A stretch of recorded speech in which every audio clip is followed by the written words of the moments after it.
Hello and welcome to the Drunk Philosophy live streams. I'm Nathan Fletcher and today my special guest is Jeff. How are you, Jeff? Oh, not too bad, all things considered. All things considered, well, that's good. So the reason I asked you to come on here is that there's a few interesting stories that you have to tell, and I'd like to start with the fact that you're a member of the Twin River Guard. What is the Twin River Guard? They're a medieval reenactment group. What they call it is a metal weapons group because we use real weapons, they're just not sharp. Excellent. So you've got the full armour, all that sort of thing? I wear chain armour, steel helm. I use swords, axes, spears, quarterstaffs, daggers, that type of thing. Bows, archery? Oh yeah, I love me archery. It's great fun. And I've got a recurve bow, which I use. And what sort of wood's that made out of? Good question. I think it's Tasmanian ash. Tasmanian ash. It's got a good flex to it. Yes, it's a 40-pound draw. So you can fling an arrow on the right trajectory about 104 metres. Excellent. How long have you been doing the medieval combat thing? Originally I started in 1990. It's been going that long? Not this particular group. The first group I was with went for 10 years. Then that collapsed. And it was several years in between. Then this new mob started, the Twin River Guard, and I've been with them for almost 7 years now. 7 years. I bet you've got some interesting stories about some of the exploits in those particular groups. Yeah, there's been a few injuries and some very comedic episodes. There was one doing spear training and the bloke left himself open, so I just put the spear straight between his legs and lifted him off the ground. Ow! Yeah. Yeah, he type of went, oh golly gosh darn gee, and fell over. So, I mean, it's really a form of martial art, isn't it? Oh yeah, very disciplined. You have to be. And, you know, I suppose unlike most martial arts too, I mean, you know, you look at most martial arts and they've got, you've got the light robes and you know, lots of movement. You guys have got like, I mean, how much is your chain weigh? The chain on its own weighs 14 kilos. 14 kilos plus the helm? That's another 2 kilos. Plus the sword? That's about 1.5 kilos. And were you using a shield? Yeah. How much was that? Normal shields, they're about anywhere between 2 to 4 kilo, depending on what type of shield it is. So we're talking pretty much an extra 30 odd kilo. Close on, yeah. Plus, I mean, I imagine you wear gaiters and things like that as well. Yeah, gauntlets, van braces, which are forearm guards. You wear greaves, which are shin guards. So that, of course, really restricts your movement, and you'd have to be very fit to be able to have all that, especially the upper body weight, as well as being able to move quickly enough to do your fighting. Yeah, when you first wear the stuff, you really notice the weight of it. But after a little while, basically you get used to it and you don't really notice it that much. Some armours restrict the movement, chain doesn't, because chain flows with the body. Okay. Now, when you're lifting metal armour, it's dead weight. So you feel the full weight of it in your arms. But when you've got it on the body, it's evenly distributed over the body. So it's not as though you've got 14 kilos just sitting on your chest pulling you forward. It's distributed over your body, so it's even and you can move with it. So what got you into or interested in medieval martial arts? Well, believe it or not, I always wanted some chain armour, and I tried making it quite a few times, but I never knew the sequence of it. And back in 1989, there was a group of people in town that decided to form a group, and I signed up. We formed a club, and I eventually ended up making mail. I made helm, I made swords, You actually got to make them yourself. Yeah. Now, my understanding with chain, because that's individual knitted loops of metal. Yes. How long did that take you? I mean, did you do it through a machine, or was it by hand, or? Oh, it was all done by hand. Basically, I made a jig to make a spring of fencing wire. I used 2mm galvanised fencing wire, made a spring out of it, then I cut the spring, which made the individual links, and then it was a matter of basically knitting it all together. That would have taken a long time. Off and on about 4 months. Wow. I mean, that's dedication. Yeah, but it saved me ass a few times. Well, I would have hoped it would have saved your chest a bit more. It saved the ribs a lot. Yeah. Because, I mean, my limited understanding of the effectiveness is the point is that the weapon will slide across it rather than penetrating in. Yes, it's basically glancing blow armour. So if a weapon comes down on you, the whole design of it is the weapon will actually slide down the body rather than penetrating. Yep. Basically, if you get a full-on thrust, you will feel it. Because basically the metal armour, the chain, gives with the body. It moves, it flows. So you've got to wear a padded gambeson underneath it, which is a padded coat. Okay. And that takes up a lot of the impact. But in summer, as you will know, in 40 plus degree heat, it gets rather warm, shall we say. It's a good thing that they use those sort of fighting techniques in medieval Europe rather than in Australia, isn't it? Yes, it's be a bit warm. It works well in winter, not so well in summer. I've lost anything up to 2 kilos in a training session. 2 kilos in a training session, just in sweat? Yeah. Wow. And so that would have a huge effect on your body. Oh, definitely. Unless you keep rehydrated, you do feel the effects of lethargia, the lactic build-up in your muscles, and lack of concentration. So you you got into this because you wanted to make some chain armour, which is fine. I mean, some blokes are nerds for cars, and some guys like chain armour, and others of us like computer games, and it's all birds of a feather. But so you must have already had a big curiosity for the medieval Europe. I've always had a fascination for history. Originally it started with World War II when I was a kid, and then I started looking into the background of why things happened, how it came from World War One, and then I wondered about the history of World War One, how all the pacts were made by the European nationalities, and that got me interested in working out how the empires actually came about, and I eventually just delved deeper and deeper into the history.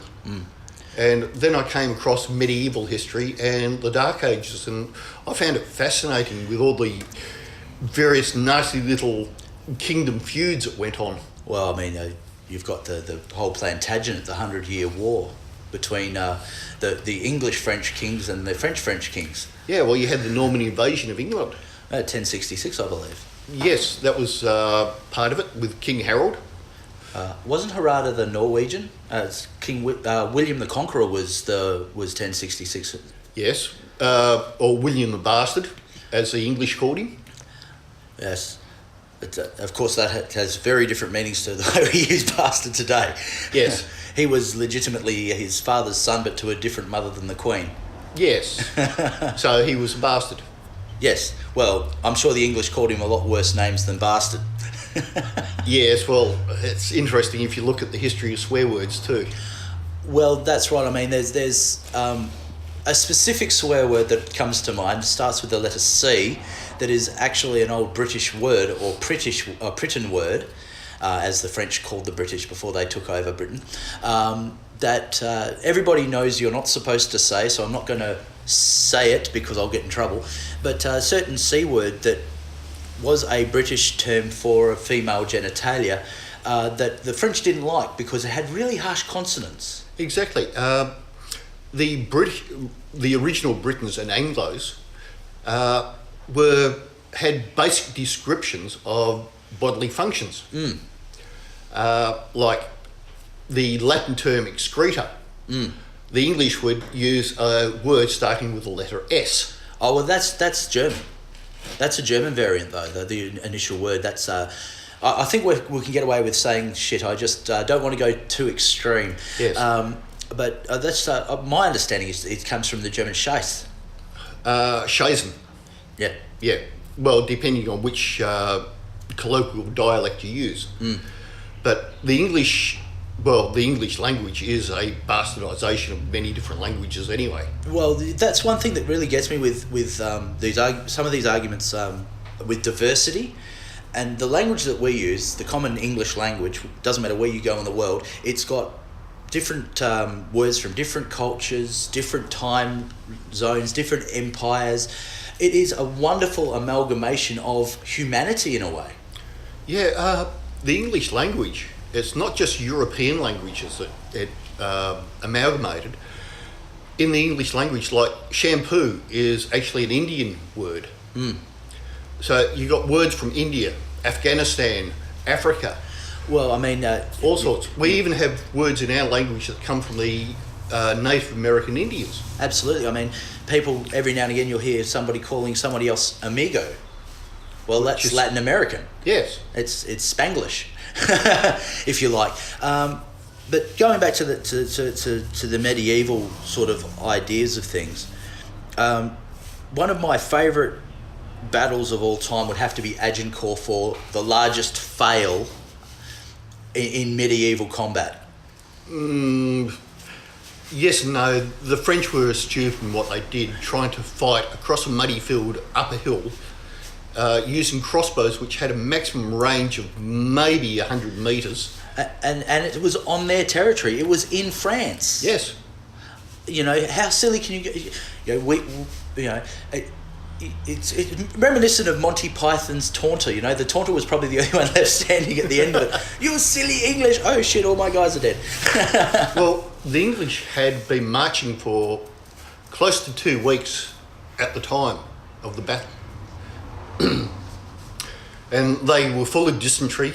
Quite a few of them had come down with various other complaints. They were very weak from hunger.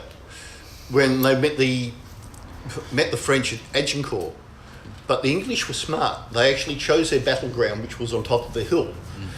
And the interesting part about it is they had 800 English longbowmen with them, which is always good. Now, the interesting part about the English longbow is the average draw pull on an English longbow of the time was somewhere between 120 to 150 pound draw. That's a big draw. And they could open up at 600 yards. Of course, the English set up their lines, and an English longbowman, and this is actually written down in medieval terms, that an English longbowman was thought very poorly of if he could not have 10 arrows in the air with the 11th drawn before the first one fell. That's impressive.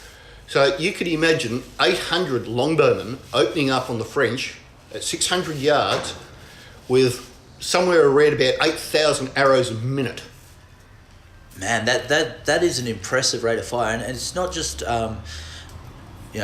when you think about the fact that a lot of them would have, because the French knights and royalty and things like that, they were known for being very showy, so they would have had the plate armour, they would have had the horse with the plate armour and all the rest of it. And no doubt the English were throwing bodkins at them, and bodkins, of course, are long-weighted arrows, very heavy. So with their trajectory, by the time they hit, they would go through the plate armour of the knight and the horse, and then they'd bury themselves into the ground. Well, not quite. There is one written account from the battle where one of the English armour-piercing arrows actually went through the metal shield of the knight, entered his plate armour, went through the front and back of the plate armour, then went through the saddle of the horse, which was thick leather, and embedded itself into the horse, and it was holding him up because the arrows of the time were something like 36 inches long. 36 inches. Wow, that's a 3 big foot. arrow. That's a big arrow. Now, the bodkin, as you were saying, basically is a cast iron point. You have 2 inches of solid cast iron, and it's held onto the arrow by about an inch of metal. Okay. So you fire that at a 45-degree angle. Yeah, you got a lot of power going up, but it creates almost as much power dropping out of the arc. Yep. So you got a very small point with a very heavy weight behind it. It'll pierce armour, not a problem. And you've got thousands of the arrows pouring down on the French knights, trying to get through a muddy field, which is slowing their animals down. Yeah, they got mowed down like a machine gun.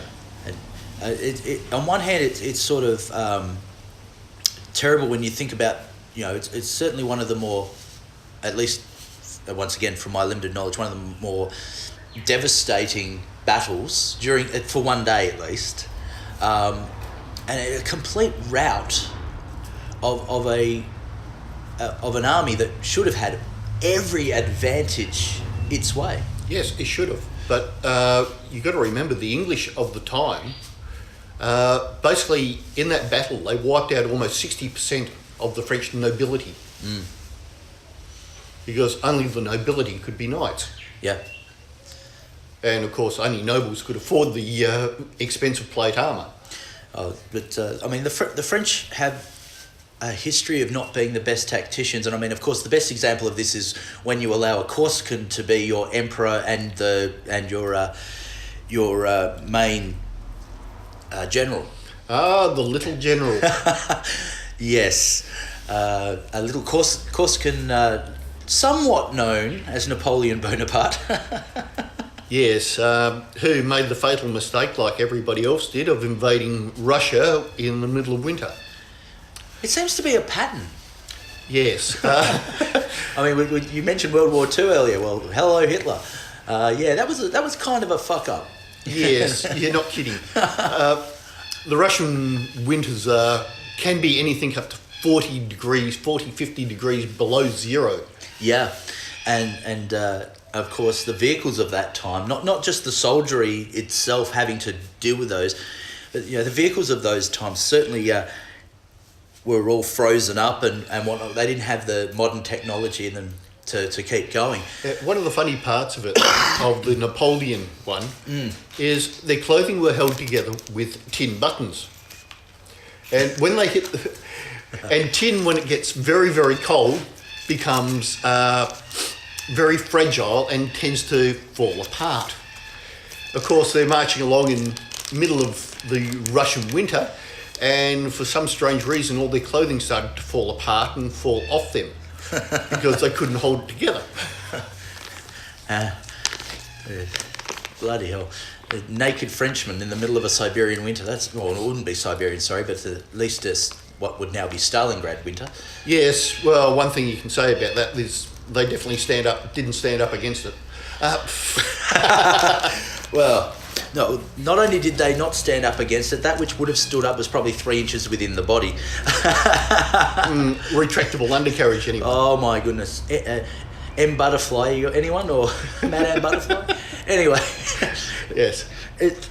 It's really interesting that the history of warfare and how much it actually plays a huge role in where we are today. I think a lot of people make the mistake of not learning the history of the world and shying away from the brutality. I've got a saying that, we stand on the shoulders of giants, but we bathe in the blood of millions. Yes, the unfortunate part about warfare is there is only one truth, and that's people die in it. I cannot understand, just to me, why people don't have more discourse before resorting to violence. Well, back in those days, one king could be insulted and he would go to war with another nation, and hundreds of thousands of people could be killed. But there was also conquest. and crusade. And I mean, the whole point of conquest and crusade, of course, is to expand your empire. And a lot of that had to do, I mean, even if you look at, when the first fleet came to this country, that was a part of the idea of crusading empire, even if there was no religion behind it. It was sort of like, because at the time the English were in competition with the Dutch, the Spanish and the French. Yes, they were also in competition with the Portuguese and the Russians.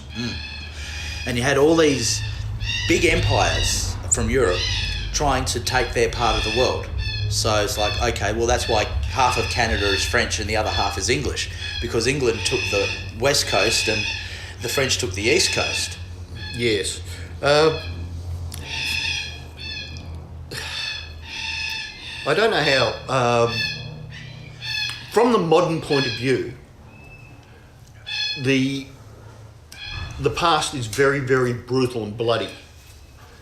But basically back then you had to be, because you had to survive. You had no choice in the matter. You either fought or you died, or you were taken prisoner and became a slave. Yeah, and quite often, it was sort of like, England had no choice but to fight against Nazi Germany, especially when you take into consideration things like the Blitzkrieg. Yes.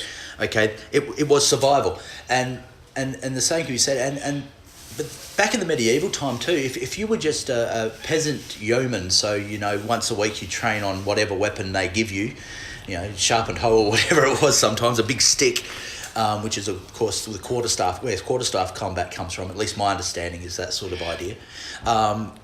So you didn't have a choice though, and a lot of people get this idea that that times were really bad for women back then. But if you were the average male peasant and you were capable of fighting, and the king commanded that you're going to fight, you had no choice but to fight, and more than likely die, because you as a yeoman, you're on the front lines. Yes. You're there to be slaughtered before the knights actually engaged. Yeah, well, quite often the king would turn around and say, "Oh, we're going to war," and send out the battle cry to his barons, lords, earls, whatever. They'd ride off into their local village or villages and turn around and said, "Okay, we're going to war. You, and you. Get your gear. Come with me." And they had no choice. Exactly. And especially in England, as you were saying about the yeomanry, the English were the only people that actually had a standing yeomanry, where they had to train with a bow, with the English longbow, between the ages of 14 and 40, half a day per week after church on Sundays. So even you could be caught up, 40 back in those times, considering most people lived to about 60, 65 if they were lucky. I mean, you're an old man by the time you hit 40. Oh yeah, very much so, especially with the physical hard labour. You got to remember, they didn't have any labour-saving machinery back then. It was all done by hand and muscle power. Oh, they did have beasts of burden. Very few. Yeah. The reaping would be done by scythes, hand cut.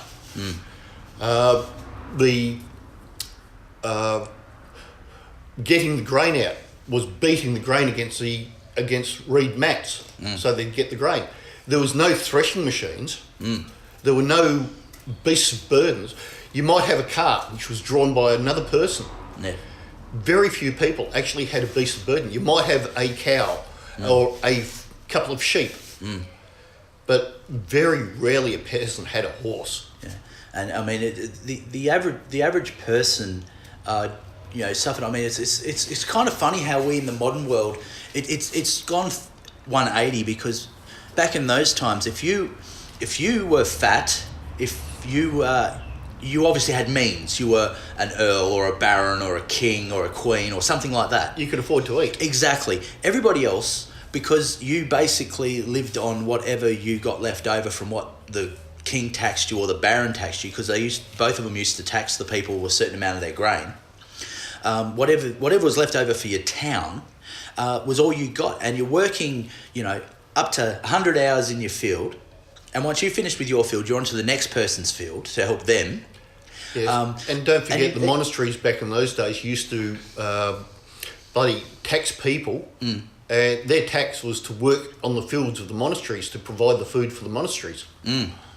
So not only did you have to grow your own food, you also had to work either for the local baron, the local earl, whatever, and also for the monasteries. And weren't the monasteries sort of like also, I suppose a modern comparison would be an old person's home. So, once you're too old and too sick to work, they used... Well, I did hear that some monasteries took in old people. Very few. Okay. Most of the monasteries of those times were religious. Basically, all they did was they served the church. Yeah. Well, that makes sense. Yes. They might have provided basic hospital care of what they understood to be hospital care at the time. Yeah. They might look after some lepers. Might provide sanctuary if you ask for it. Yeah. But as for providing for old people, no, that was basically left to relatives. Yeah. It's just something that I saw once on a Time Team episode. So it may have just been the monastery they were digging up.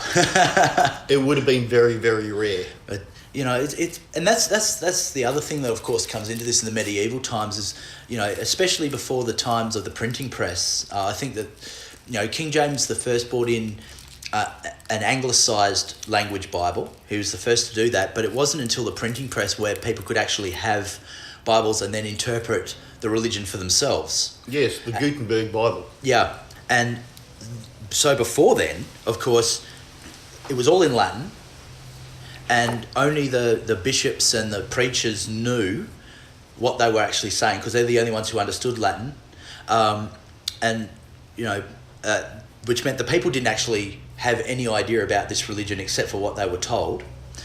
And what I found fascinating was one of the reasons that they had those ornate lead glass windows, was to actually tell the Bible stories pictorially so that the people could have something to actually look at visually. Yes, and quite often on the walls of the churches of the time, they used to have frescoes, which also told Bible stories, biblical stories, because people could read a picture. They could go, okay, this picture says blah, blah, blah to this end. And then they could pictorially read the story. From vague memory, I think there was something like only 5 to 10% of medieval Europe was literate.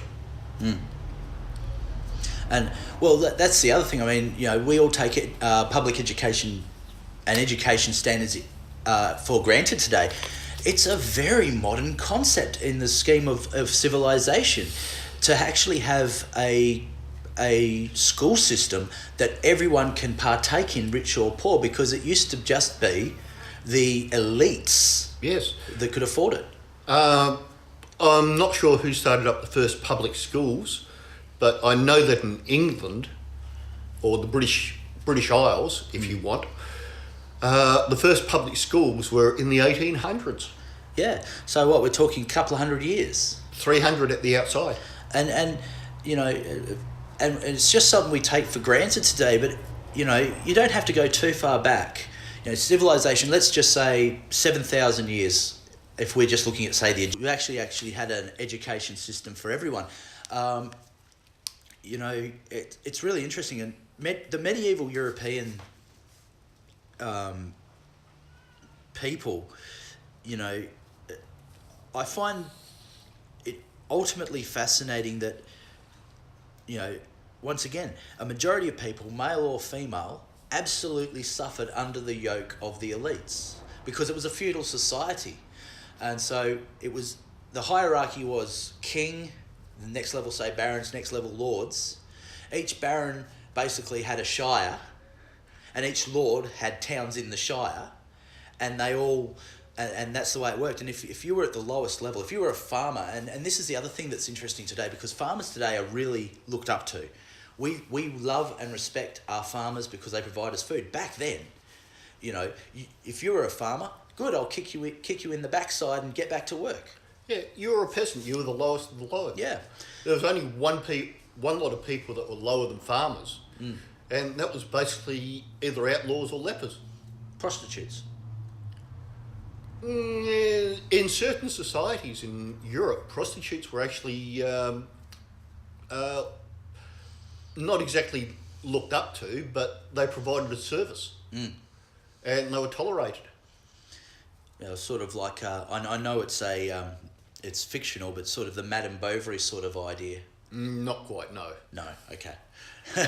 But, No, they were very much an underclass of people, and it wasn't exactly advertised, but everybody knew where they were. okay, so there's the social pecking order was understood. Yes. Yes, the hierarchy was definitely set, and it's quite interesting. And then we could go say from the medieval period, and then we hit the next wonderful juncture, which is the Industrial Revolution. Not really. You've got to go through Renaissance first. The great leap of understanding and scientific research that started. Because without the Renaissance, and we wouldn't be where we are today. Oh, absolutely, I agree. I mean,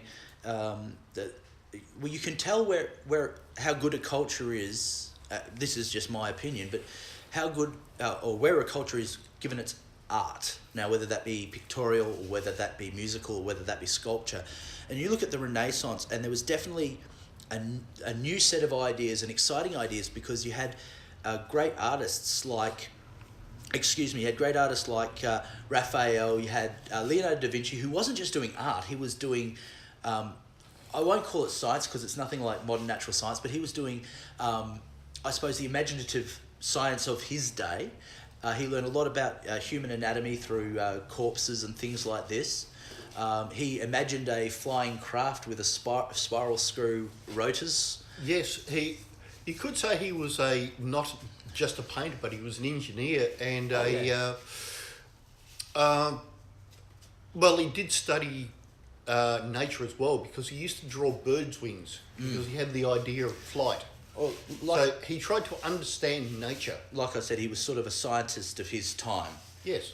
An imaginative scientist of his time. Sort of, if you go even further back, people like Aristotle and folk like that, Archimedes. Especially in the medieval times, people didn't question the nature of what they did because most of the people didn't have time to question. They were either working to get food or working to provide food or working to have a roof over their head. When the Renaissance came along, just before that, there was an explosion in farming techniques and you also had the Black Plague, which wiped out close to 50% of Europe. Okay, yeah. Now, of course, there was a big labour shortage, and when the labour shortage came in, they found out they could start charging whatever was offered to do the work. And if people weren't willing to pay that money, they'd go off and find somewhere else to get it. And of course, people had more money. They ended up having a bit more leisure time. They could start thinking about things. And then the Great Revolution came of saying, let's try and understand the world around us. And that's where the Renaissance came from. You had great thinkers. People could actually start, instead of working and spending all their lives just trying to provide for themselves or their families, they could get patrons, which would feed them, which freed up their time so they could actually paint, they could study, they could think. You had the philosophers that came out of the time. You had the engineers, great artworks, architectural marvels. Mozart. Well, you think of St. Paul's Cathedral came out of it. Yeah.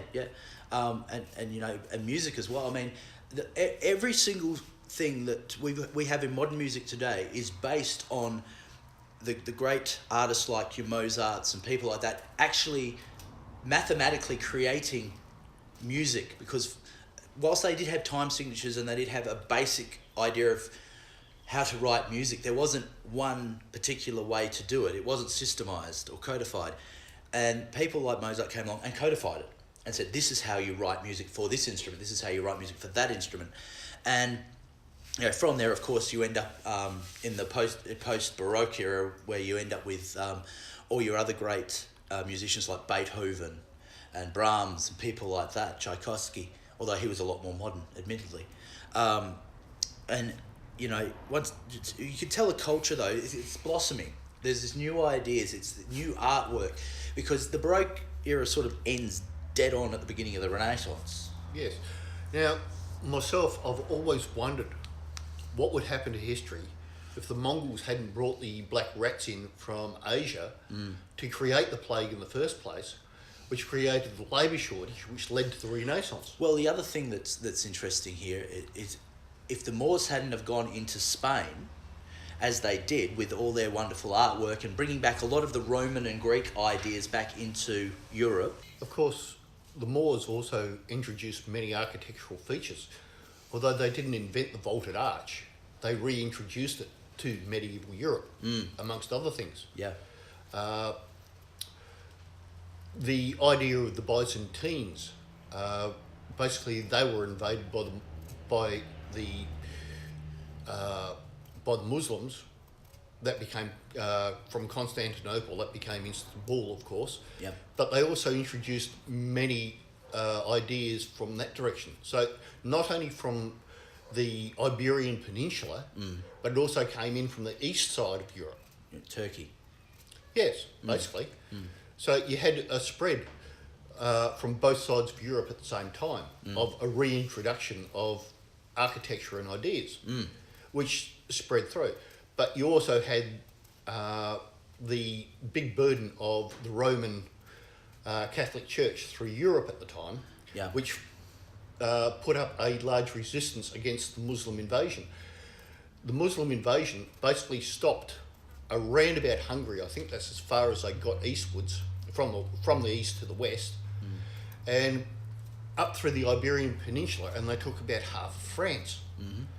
The only reason they basically stopped there is because the Teutonic Knights from Germany actually came down and organised resistance from the north. And it took almost 700 years to drive the Muslims out of Europe. Yeah.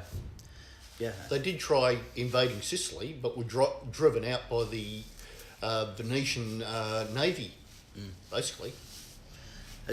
It's incredible when you look at history and you know, you start actually getting into the nitty gritty of it and realizing how much of our history is intertwined with everyone else's history. It's sort of, in a way,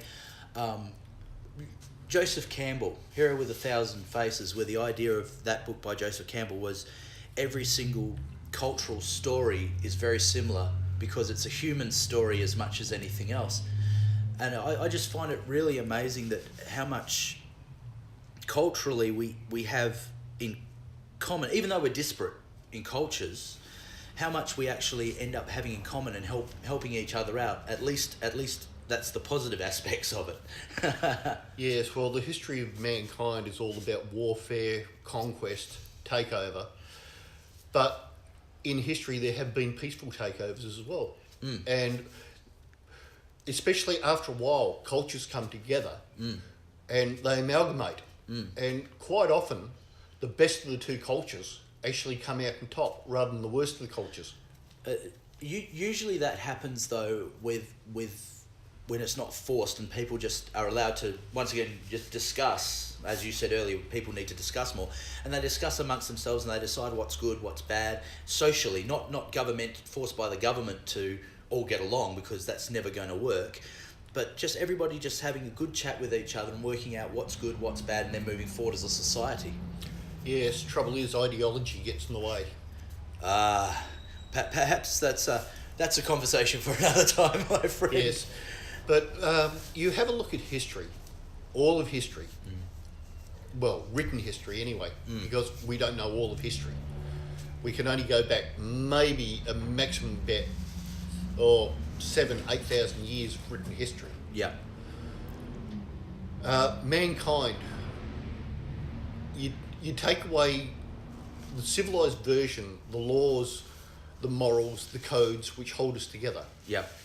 And we're basically just a very nasty beast underneath that will fight, tear and claw our way to try and survive. I don't necessarily agree with that, though. Because, I mean, yeah, okay, you've got Thomas Paine, Darwinian man, although well-behaved, merely a gorilla well-shaved. But even amongst other beasts like chimpanzees, there's been a lot of research done on them, and even though they don't certainly have moral codices like we humans have, they still have a social moral order of sorts. So, you know, people can get along. It's just the case that, once again, as you say, ideology or tribalism or whatever you want to call it gets in the way because I'm better than you. Yes, there is a saying which I've used many times, which is civilization is but a very thin veneer. Oh, absolutely.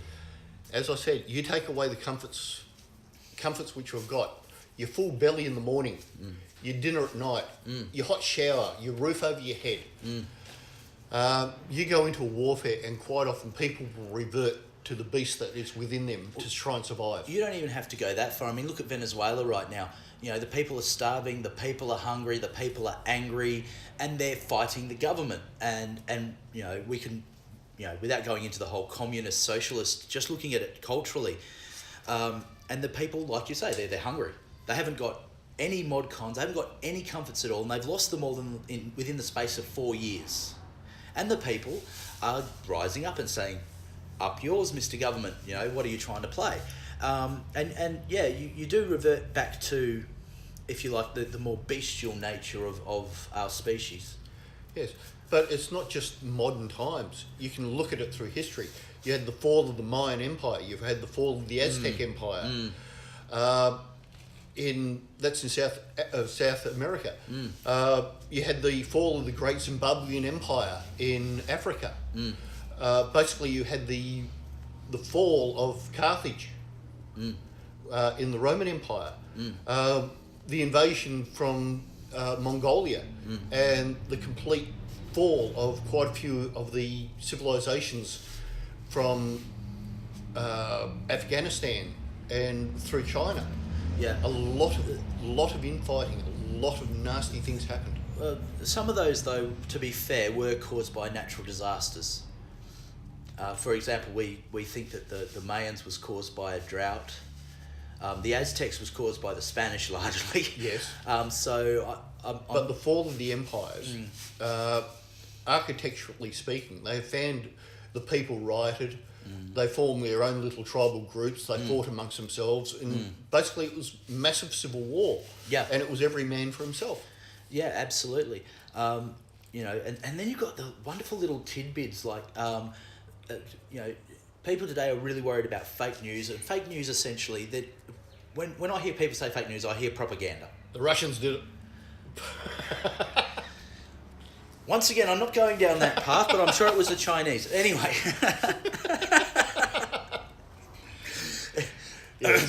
It's, you know, the first bit of propaganda, I mean, once again, my limited knowledge, but one of the first bits of propaganda I heard of was Ramses the Great, Ramses II.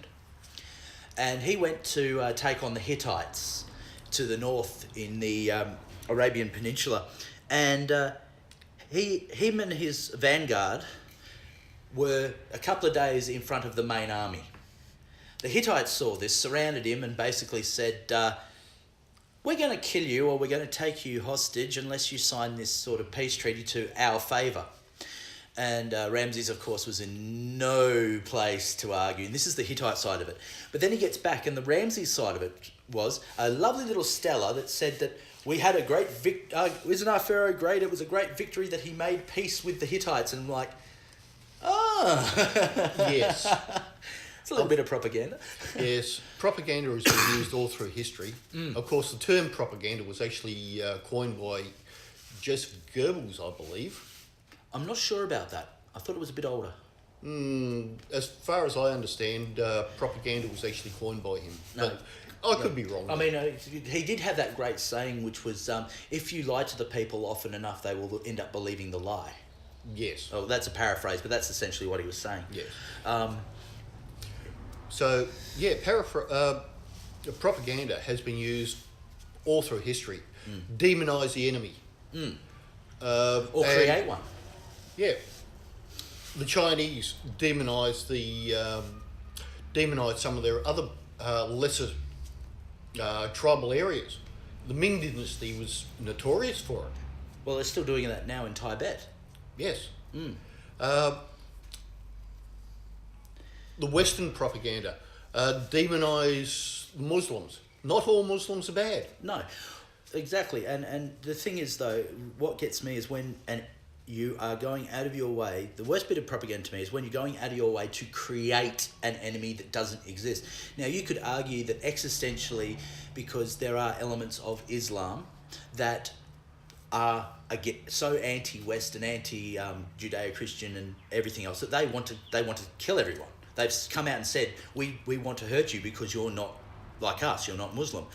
Taliban are a group like that. Al-Qaeda are another group like that. That's fine because there is an existential threat there. Yes. But, for example, what the Germans did with the Jews. There was no existential threat from a group of people that maybe numbered 8 million in total in the entire world at the time. They were no existential threat, but Hitler needed a radical enemy. Yes. Any totalitarian regime, whether it be despot, communism, Feudalism, whichever, yeah. They need an enemy so they can keep power. And they can keep the people occupied. Yeah, create the enemy, create the fear, and they can control the mass. And sort of it worries me today because a lot of the one thing I've noticed is like you get your news programs and things like that, and a lot of them have become tabloid. It reminds me of back in the 80s when I was young and my mother used to have a stack of women's tabloid magazines in the loo, and you'd flick through it and you'd have a read, and to be Princess Diana, licks a dog's butt or something is equally ridiculous. Prince Charles talks to beetroots, and just really wacko, strange stuff. But you're seeing that on the news now. It's like, young kid at the age of 3 does a backflip and has become an internet sensation. It's like, well, that's not bloody news. No. Unfortunately, news is... We're being fed rubbish to try and entertain the masses, to keep our minds off the problems of the world at the moment. I actually think there's another twist to that tale, though, because these big media companies like Murdoch Press and all the rest of it, they are losing traction because of things like YouTube, blog spots, things like this. The internet has actually... These companies are losing multi-billions of dollars a year. And so how do you keep people interested? Well, you play to their base. You play to the emotion. So I'm wondering how much... I agree with you, but I'm wondering also how much of it is actually them trying to stay... Not so much relevant, because obviously if they're not telling us news, they're not relevant anymore, they're not fit for purpose. But how much of this is we need to make money? All of it, I'd say. And it's... Corporations have no morals. They are there for one reason and one reason only, and that's to make money to keep their shareholders happy. It's sort of like this whole thing with Donald Trump, and every time he does something silly, and he does a lot of silly things, a lot of very silly things. Well, Kafifi... Kafefi, amongst other things. I had the biggest crowd ever in inauguration history, and there's like 3 men and a dog if you're lucky. I think there was a goat in there somewhere, There's a goat wandering through Washington, D.C. But, and it's like, well, and they go, it's malevolence. It's like, well, no, it's just he's an idiot. Well, in some ways, you got to remember he's a businessman, and he's trying to run the US Parliament or the US Congress, whatever you want to call it, as a business. He's not a politician by any stretch of the imagination. Oh, he's a reality TV star with a bad Twitter habit. Yeah, well, I'd agree with the bad Twitter habit. As for a reality TV star, well, I'd never say he was a star in the first place. Oh, well, yes. But he is a businessman, first and foremost. And he treats all these situations as business. Oh, absolutely. And I mean, there's a place for that as well. I mean, that's sort of the... one might say the conservative ideal is economics and getting businesses back up and running and things like that. And he's very weak on the social issues. But anyway... Well, call me a total cynic, if you want. But the way I look at it is everything he's doing is trying to build up the American economy to his way of thinking, so that when he finally gets out of the presidency and all the rest of it, his own enterprises will still make money. Oh, look, I mean, is that beyond doubt? I mean, he's, once again, you know, you're right. I mean, when it comes to business, the man is absolutely astute.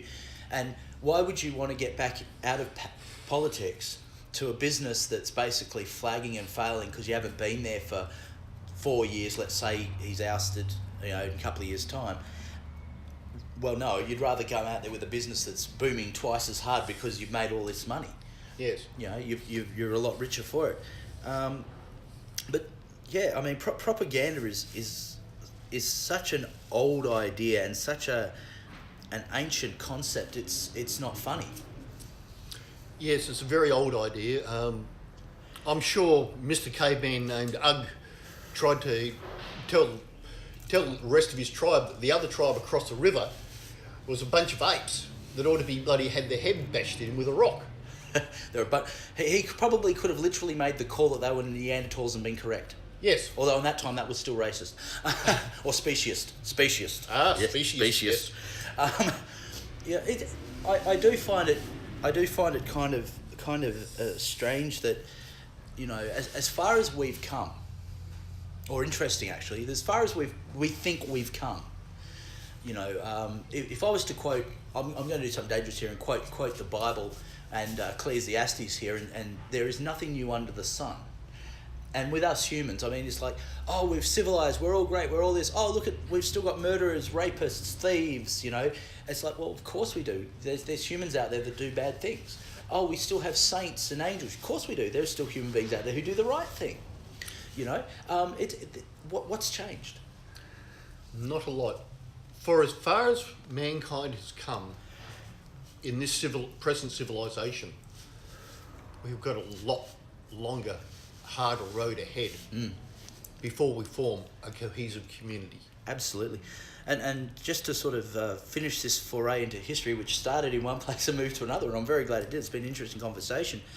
I might finish with one of my favourite maxims. It's mankind is naught but a great ape with a high opinion of itself. Yes, I do have a high opinion of myself. Well, scientifically, I can't argue that you're not a great ape, unlike some of us evolved people. Yes. So, you're also... one thing I found interesting, because I've obviously conversed with you before, is that there's a little piece of you out in space, I believe. A couple of little pieces of me out in space, actually. The Mars Curiosity rover that's roaming around on the face of the planet at the moment has got a microchip in it. And there's the names of about 300,000 people on it. Mm-hmm. And my name is one of them. Really? I registered through NASA. Wow. And as I said on an interview and in the paper, in the local rag, I said, me, physically, I will never ever get into space. But there's a little part of me that's out there and will be out there forever. So you're on the Curiosity rover. What's the second piece? There was a probe launched about late 90s and had a gold CD on it. Okay. And that is now travelling towards interstellar space. One of the Voyagers, I believe. No, it wasn't one of the Voyagers, actually. No, it was another one. But to tell you the honest truth, I can't even remember what the name of the probe was. But all I know is my name is on that, and it's going into interstellar space, and it could literally float through interstellar space for hundreds of millions of years. This planet will be long dead, possibly, burnt to a crisp by an ever-expanding sun before it's discovered. I don't know. But all I know is I'm out there, and I'm going to be out there for a lot longer than I'm alive. So it tells me that you have a very large interest in cosmology. Amongst other things, yes. Oh, that's an interesting subject. So what got you interested in all things stellar? The moon landing, amongst other things.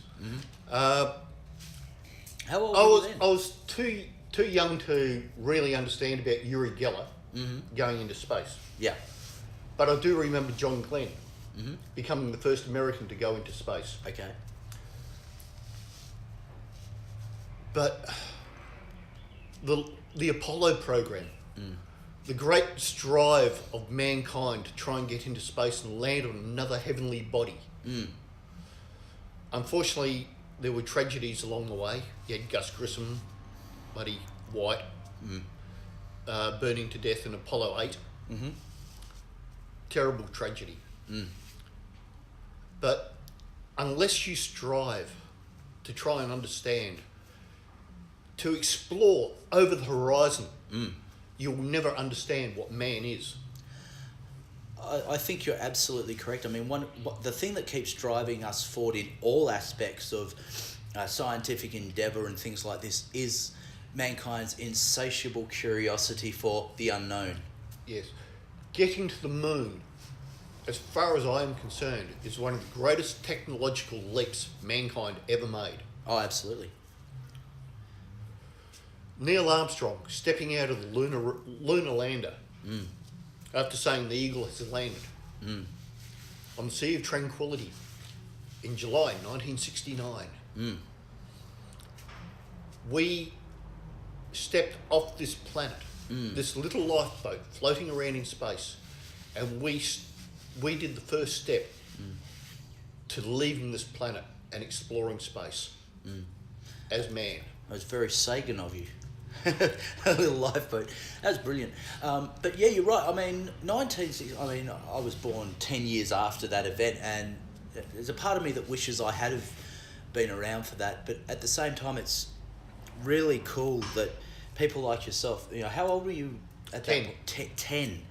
And, as a 10-year-old, that must have not just inspired you intellectually, but it must have inspired you like emotionally as well. Oh, damn right. It was a huge thing. I still get emotional thinking about it, actually. And fair enough too. I mean, what a great event that was, and that got you looking at the stars and. Oh yeah, the stars, the mind-boggling distances that are out there. We're talking light hours and parsecs as distance. Hang on, Star Wars was wrong? Star Wars was wrong in many things. Oh, well, there goes all my belief systems. But the incredible advances we've made in radio astronomy, the detection, infospectrometry, working out light waves and the redshift and blue shift, and how things move in space. Yeah. The distance we are talking about can be billions of light years. Yeah. Some of the stars we're seeing are probably long dead, but the light from them are only just reaching us now. And then you've got, I was listening to an interview with Lawrence Krauss the other day about cosmology, and he said, yeah, but because I was talking about the universe, he goes, you realise that what you're actually talking about, when we talk about the universe, it's only the visible universe. We only may be able to see a half or even a quarter of what's actually out there, because everything else beyond that, the barrier of light, we can't see because it's moving faster than light away from us. Yes, and our eyes are only designed to see a certain spectrum of light. We can't see the ultraviolet, we can't see the infrared. There's dark matter, dark energy out there, which are estimated to be made up of almost 70% of the known universe. Which is incredible when you think about it. Yeah. Yet we can detect wavelengths. We can detect radio waves. I'm sure there's things out there that in 100 years we'll be finding out that we don't know now. Well, I mean, we're doing that at the moment. I mean, you've got the whole search for exoplanets, and we're finding planets like gas giants within an orbit of, say, like Venus to our sun, but the sun is 4 times the size of our sun. And by rights, a gas giant shouldn't be that close. All the gas should have been blown away by the solar winds of the star that it's orbiting. And things like this, it is absolutely amazing. Our whole idea of what the universe is made up of and solar systems is changing day by day. The more we find out, the more questions are raised. There was a famous scientist who said many years ago that for every question that is answered by science, another 10 are raised. And rightfully so. I just find the whole thing amazing. I dabbled a little bit in astronomy myself as a child, and it was actually through Cub Scouts. I was a good... No, my leaders were not like that, Jeffrey. Some of them might listen to this, Jeffrey.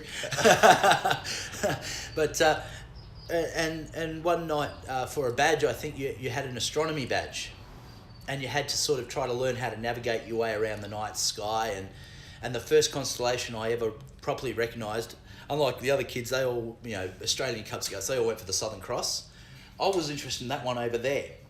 What's that one over there? And it's sort of behind it a bit, and oh, that's Orion, and I went, oh, I like that, and that actually got me into mythology because, well, who's Orion? So then I had to go through in fact, he was a giant hunter. He was a giant and a hunter, but that's sort of, I don't dare say that I have a layman's understanding of cosmology, but I love learning as much as I can about it. Well, the first constellation I learned to recognise in the night sky was not the Southern Cross, was not Scorpius, Pisces, Orion. Mm-hmm. My mother actually pointed out the Pleiades to me. Okay. The Seven Sisters. Yeah.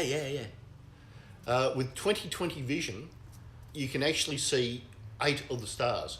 It's actually a galactic cluster, or a stellar cluster of stars, somewhere around about 12,000 stars together. Through a telescope, it's magnificent. It's a riot of colour. So it's sort of like the Magellanic Cloud. It sits outside the galaxy, but it's still a part of the galaxy, sort of thing. No, it's a galactic cluster.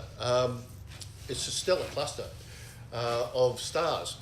The Pleiades is actually within our own galaxy. Okay. The Magellanic Cloud is a microgalaxy that's circling ours. Right. Same as a large and small. Our next real neighbour is Andromeda. Which is hurtling towards us at God knows how fast a day. Estimated about 1.5 million miles a day. Wow. But it will take tens of millions of years before it gets to us because it's that far away. It's also somewhere around about 10 times the size of our own galaxy. That's amazing. And our galaxy is around about 120,000 light years across. We're talking 1 million light years across for Andromeda. Man.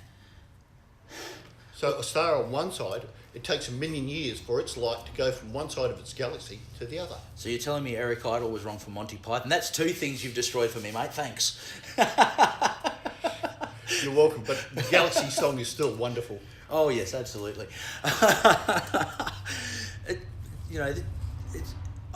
And then you've got these new ideas like, we've had the theory of general relativity now since the 20s or the 30s. Can't remember which one. From, of course, Mr. Albert Einstein. And then you've got this whole new generation, which is quantum physics, which is, well, if I'm only half a layman, let's say, at cosmology, I'm not even a pinprick on that for the quantum physics. Well, I'm only a layman myself, but I find it absolutely fascinating, especially with what they call string harmonics now. What is that? Basically, you go from atom into the subatomic area, where you get quarks and strings. And they're pretty sure they found out that all these strings vibrate, and they have a harmonic to them. Okay. Now, these harmonics can, in theory, produce their own mini universes. So there could be interdimensional spaces and their own little universes within each of these strings. Amazing. So when you say, once again, I have very, very, very basic knowledge of this. So with Hawking's idea of a multiverse, which is more of a idea of alternative universes through black hole theory, this one instead is like a multiverse, but only at the subatomic level. Yeah. Wow, that's an incredible idea. And it also brings into the theory of the bubble universe, Right? which is the universe that we can see Yes. and we exist in. Right. Is only one of many, because there is a great energy cloud surrounding this universe, and that energy moves, and when it moves, it can actually form little pockets. And when these pockets actually touch, they can release massive, unimaginable amounts of energy, which can then burst into life as a universe. Wow. It's mind-boggling.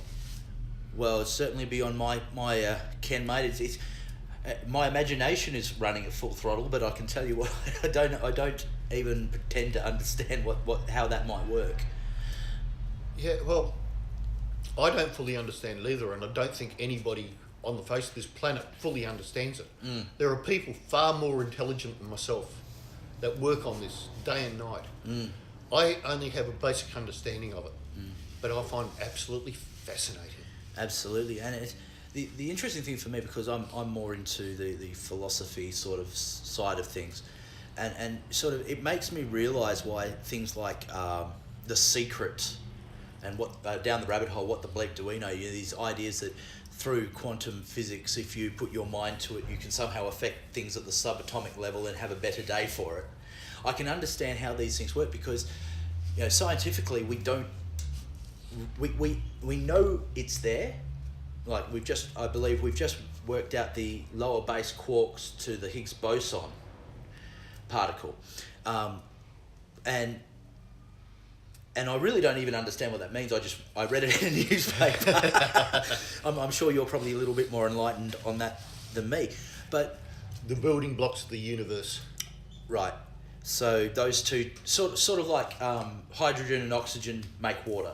So these two base quarks make the boson Higgs particle. They call it the God particle Right. Why do they call it the God particle? because it's basically, you get down to a certain part of the subatomic level, and it's, think of a snowflake that's unique. Yeah. But even a snowflake that's unique, if you get down to the subatomic particles and look at it under a huge electron microscope, magnified millions of times, you get to this one part which is exactly the same.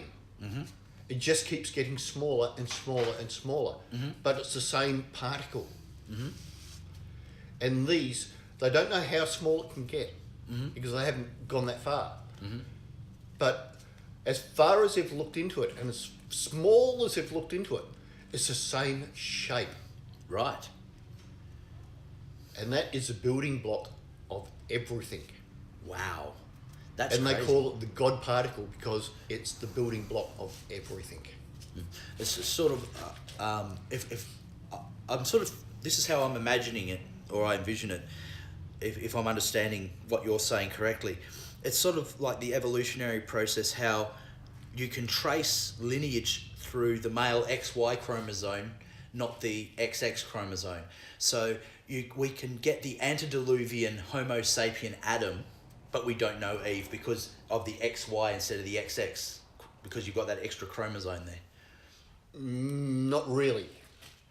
No, basically, you go down into the very, very basic building blocks of matter, which is what this God particle is. But it's so small, it doesn't just control matter, it controls energy as well. Wow. It is the very basic building block of everything. Wow. Yeah, it's mind-blowing. And that's probably the reason why that, with quantum mechanics, because the other thing I heard in an interview or a podcast, with Mikio Kaku, the world famous physicist, and he says that his entire goal for his science is trying to work out a mathematical equation of everything. So that's between Newtonian, Einstein, and quantum physics, because Because even though Newtonian and Einsteinian are basically the same thing, of course Einstein added time, quantum physics doesn't match relativity at all for mathematics. You get below the subatomic level, and it's got its entire basically what we understand as relativity and how the universe works, the laws of physics don't at the subatomic level. They break down, yeah. It's not break down. They've got their own set of laws, which we're yet to understand. Amazing.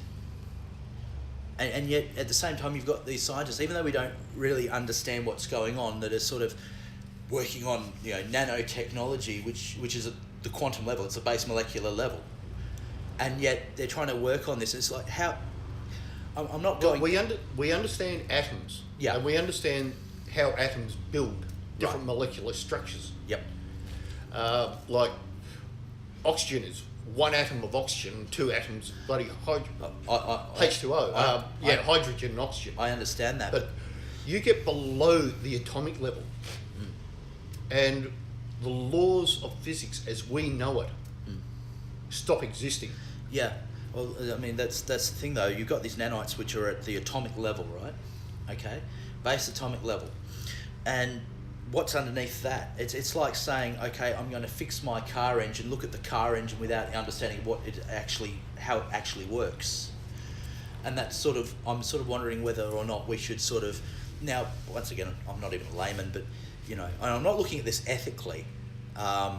It's just, should we start trying to create things out of objects that we don't truly understand yet? Well, in one way, yes, and another way, no. The Manhattan Project in World War II. Einstein gave it a 1 in 10,000 chance of igniting the atmosphere of this planet. Yep. But they went ahead anyway. That was the first hydrogen bomb, wasn't it? No, atomic. No, atomic, okay. Now, the thing is, will we create our own Frankenstein, our own monster, if we keep going?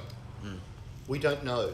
But if we do not try to strive to understand what is around us, will we advance any further than what we already are? I have no problems with that. And once again, I'm not going into the efficacy of that issue, because I'm sure that I don't know enough to even breach the efficacy of these things, because I don't know enough to try.